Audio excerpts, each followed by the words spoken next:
Can I have my favourite story, please? Sure, girls. Get into bed. Quick. Get into bed.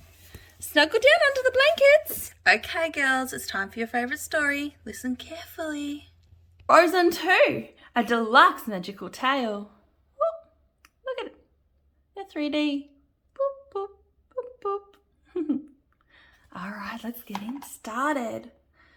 King Agner of Arendelle loved telling his daughters Elsa and Anna stories of long ago. One night, he told them about the Northuldra, a people who lived in harmony with the spirits of nature. Arendellians had built the Northuldra a dam as an offering of friendship. When the two groups gathered in the enchanted forest to celebrate, a fight broke out and the forest was surrounded by a magical mist. No one could get in, no one could leave. Do you think the forest will wake again? Asked Elsa.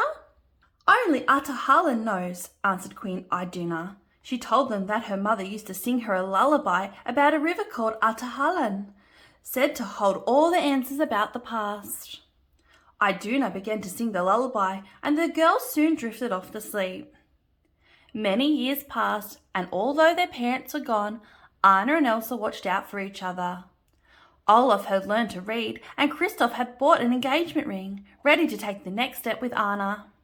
Sven fully approved. One thing the group always made time for was family game night. It was time for charades. When it was the girls' turn, Anna struggled to guess what Elsa was acting out. Elsa complained of being tired and called it a night. Oh, I'm very tired. I am going to go to bed. What are you trying to say? The truth was, something was bothering Elsa. A voice had been calling to her, trying to draw her away from the kingdom. But it seemed as though no one else could hear it. Moments later, Anna appeared. You're wearing Mother's scarf, she said. You do that when something's wrong. Elsa didn't want to worry Anna, but Anna always had a way of making Elsa feel better with both her words and her actions. Anna sang their mother's lullaby and Elsa drifted off to sleep. Aww, look, she's fast asleep now. Later that night, Elsa awoke to a mysterious voice calling to her. She couldn't help feeling curious. Did the voice belong to someone magical like her? As Elsa walked down to the fjord, she used her magic, tossing snow into the air. Images she had never seen before blossomed from her fingertips and surrounded her. Fascinated by the imagery, Elsa blasted out her power and an enormous shockwave swept across the fjord.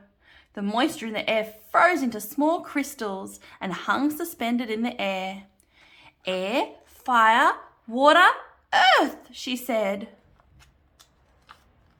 That's what these little symbols mean.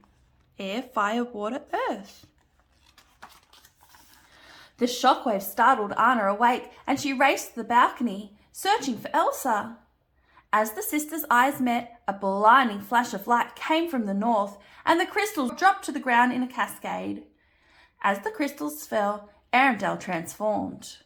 Water stopped flowing, fire vanished, the wind kicked up, pushing villagers out of their homes, and the ground rippled like the sea. The ground started to rumble again, but this time it was the mountain trolls. Grand Puppy went straight to Elsa. Much about the past is not what it seems, Puppy said. When one can see no future, all one can do is the next right thing. To do that, Elsa knew she needed to find the voice. At dawn, Anna, Kristoff, Olaf and Sven joined Elsa. They all piled into Kristoff's wagon and began the journey north out of Arendelle. They passed many places they had seen before and continued even further into the unknown. Can you see? Do you know what this is? This is Elsa's icy castle. Oh wow, look at this. Soon they reached a vast wall of glittering mist. Elsa ran straight for it, knowing they had arrived at the enchanted forest. The others were not far behind her. Olaf made a run for the mist and bounced off it like he was hitting a balloon. He giggled and then jumped up and did it again. Elsa reached for Anna's hand, drawing on her sister's strength. Slowly, the mist parted before them. Promise me we'll do this together, Anna said. I promise, said Elsa. The mist continued to roll back, revealing 4 stone monoliths that bore the symbol of air, fire, water, and earth. As Elsa, Anna, and their friends passed the pillars, the mist closed behind them. Suddenly, they were propelled into a clearing. This forest is beautiful, Elsa said. With the soft rays of the sun illuminating the forest, it was like walking through a dream. The towering trees had shimmering golden leaves and stretched towards the sky. The group slowed their pace, staggered by the beauty. Wow, look how beautiful it is. The mist makes it even more magical, doesn't it? Wow. As the friends explored the forest, the wind spirit appeared. The wind spirit swept up Olaf. As everyone tried to help, they got swept up in the windstorm too. Elsa used her magic to stop a branch from slamming into Anna, which caused the wind spirit to push everyone but Elsa out of its grasp. Desperately, Elsa threw a steady stream of snow towards the centre of the vortex. The wind swirled tighter around Elsa until, finally, she opened her arms, blasted out her power. The wind spirit released Elsa from the vortex. The friends heard noises coming from the bushes. It was the Northuldra and Arendalians from King Agnes' story. The 2 sides, still at odds after so many years, ignored Elsa, Anna and their group and immediately began to argue. The leader of Northuldra, Yelana, bickered with the Arendalian lieutenant Matthias. Thinking she recognised Matthias, Anna stepped forward. But both the Northuldra and the Arendalians rushed towards them. Elsa used her power, shocking everyone and sending them to the ground. Look, woo, they all slipped away. Oh, wow. The Northuldra and Arendalians resumed arguing when, suddenly, a bright flash appeared. Fire spirit, Yelana yelled. A ball of fire dashed around a tree, sending it up in flames. Elsa raced behind it, using her magic to try to stop it from spreading. When she finally chased it down, the fire spirit was not what she had expected. It was a tiny salamander. As Elsa looked into its eyes, she understood its feelings of pain and fear. She gently held out her hand and it scampered onto her palm, enjoying her cool touch. As she helped it find calm, the flames around the forest died down. When things had calmed down, Elsa pulled out their mother's scarf and wrapped it around Anna, knowing it would comfort her. Ryder and Honey Moran were intrigued by it. Elsa explained that it had been one of Queen Iduna's most cherished possessions. Ryder and Honey Moran showed Anna and Elsa that the symbols on the scarf were Northuldra. Our mother was Northuldra, Elsa announced to the group around them.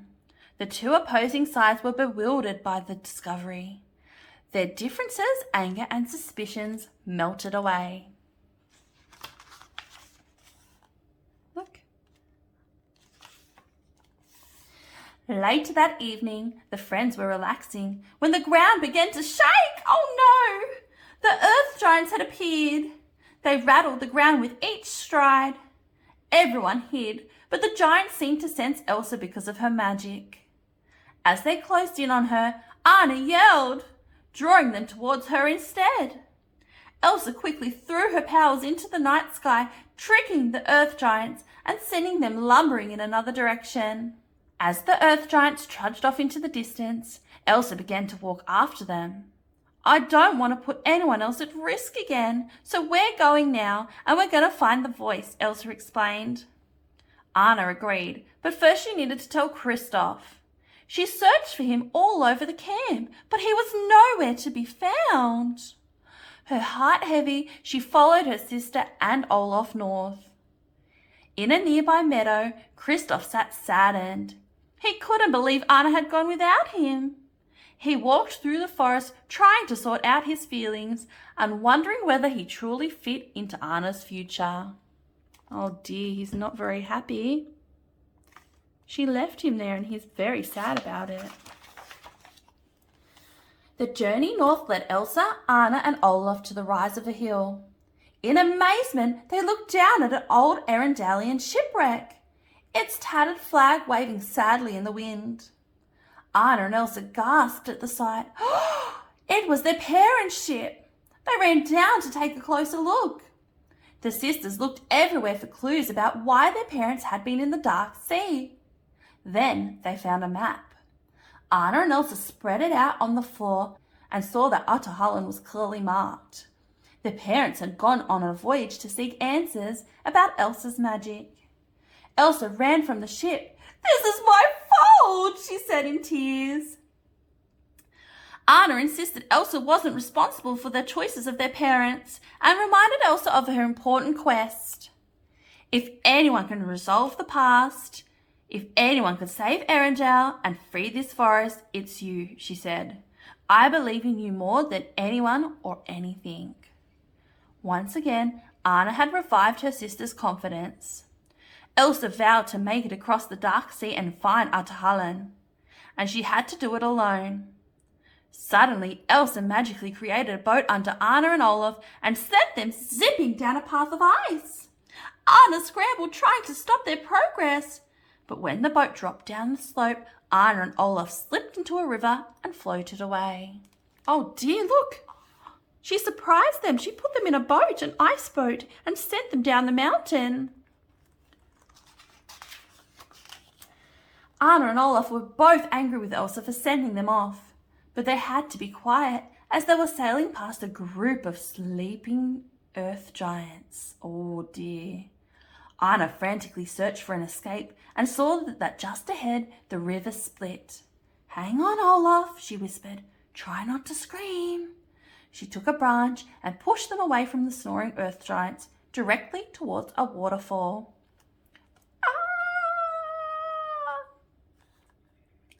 Elsa had made her way north and reached the edge of the dark sea. There she had discovered the water spirit. It was the water noke. Elsa and the water noke battled, both above and below the sea. Finally, Elsa used her magic to make an ice bridle, which she tossed over the head of the water spirit. At first, the water spirit bucked, but it and Elsa soon moved in harmony as they galloped to the opposite shore of the dark sea. The haunting voice continued to call Elsa towards Ahtohallan. Elsa knew that there she would be able to uncover the truth. When Elsa and the water knock reached the shore, the water spirit galloped back into the dark sea.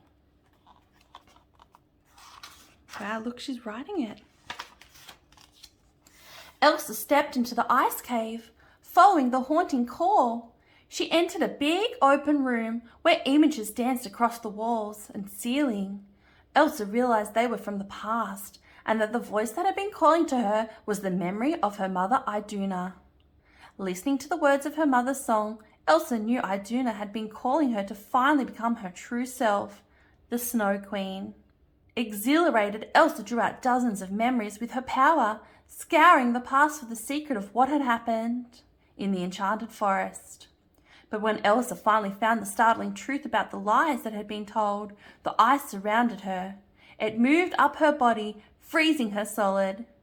With her last breath, she desperately sent Anna a message. Oh no, look. It's going to freeze her. Oh dear, she's frozen solid. Elsa's magic reached Anna and Olaf. An ice statue formed and Anna learned the truth. Their grandfather had attacked the Northuldra. He had caused the battle that made the spirits curse the forest and surround it with an impenetrable mist. Anna had to make things right. As she began to lead Olaf away, he stopped suddenly. Flurries of snow drifted off his body. His fading magic meant Elsa was in serious trouble. Anna hugged the little snowman tightly. "I love you," she said, trying to hold back tears. Oh no! Olaf is disappearing. He's turning into a snow flurry. Anna took a deep breath. She had to be strong to do the next right thing, to break the dam that was a symbol of hate and betrayal. At the edge of the river, Anna found the sleeping earth giants. She shouted, "Wake up!" They slowly got to their feet and began chasing her. She dodged trees and shrubs as she led them towards the dam, but she quickly found herself in the earth giant's path. Kristoff and Sven galloped by and scooped her up just in time. Oh, lucky they were there to save her. Uh-oh. At the dam, Matthias tried to stop Anna. "Your Highness, what are you doing?" he asked. "Arendelle has no future until we make this right. King Runard betrayed everyone," she explained. "My sister gave her life for the truth." Matthias and the soldiers quickly agreed to help her. Anna darted to the centre of the dam, urging the giants to throw their boulders. Anna ran as the dam crumbled beneath her. She jumped and Matthias and Kristoff grabbed her moments before she fell. Oh, thank goodness. Anna's selfless act made the ice-holding Elsa crack. Elsa mounted the water knock and together they raced towards Arendelle. Now that the dam was broken, a huge wave of water was rushing towards the village. Elsa froze the water with her power just in time. The village was saved! Hooray! The curse was ended and the mist cleared from the enchanted forest. The Northuldra and Arendellians celebrated their freedom together, all anger disappearing between them. Oh, thank goodness she saved Arendelle. Anna found Elsa and hugged her tightly. The sisters realized they had succeeded by working together. Elsa's place was in the forest with the spirits as the Snow Queen, while Anna's was back in her beloved kingdom as the Queen of Arendelle. Oh wow, she's the Queen! Elsa felt free and truly happy knowing she and her sister were exactly where they were meant to be. Oh wow, Anna became Queen of Arendelle and Elsa is now the Snow Queen. The end. Oh, I hope you enjoyed that story. That's such a good one.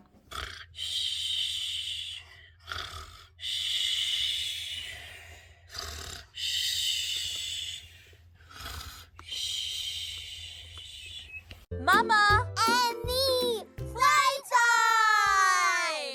Please subscribe for more videos.